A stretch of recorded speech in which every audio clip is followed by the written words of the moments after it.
What if I told you that you could make $1 million in 24 hours, even if today you are buried in debt, with no savings, no assets, no family connections, no wealthy friends to lend a hand?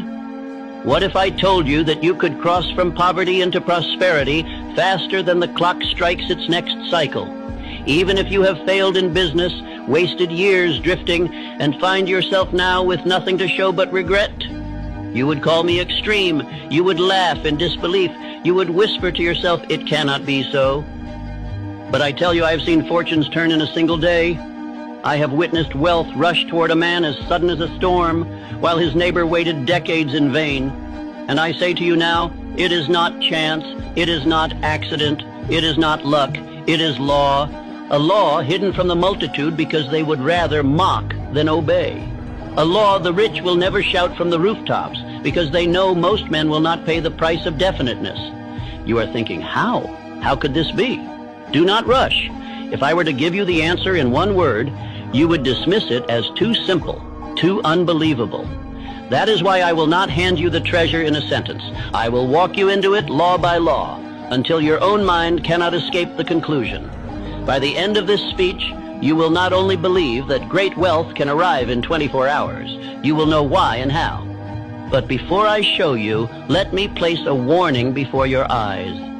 If you treat this as mere entertainment, if you drift while you listen, if you take these words as inspiration but not as command, you will gain nothing.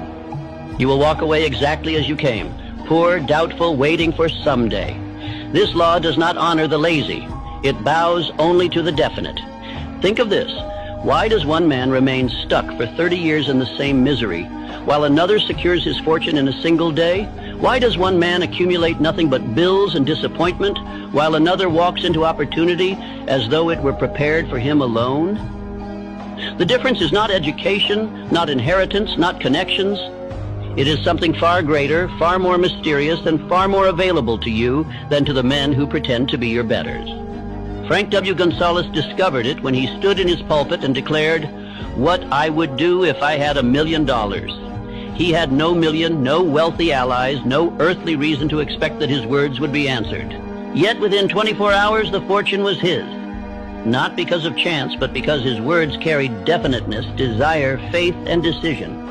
He preached as though the money were already in his hands, and by morning the world had obeyed him. This is the law you are about to hear. The law that riches flee from vagueness and leap toward definiteness. The law that time itself bends when desire burns white hot. The law that money... What if I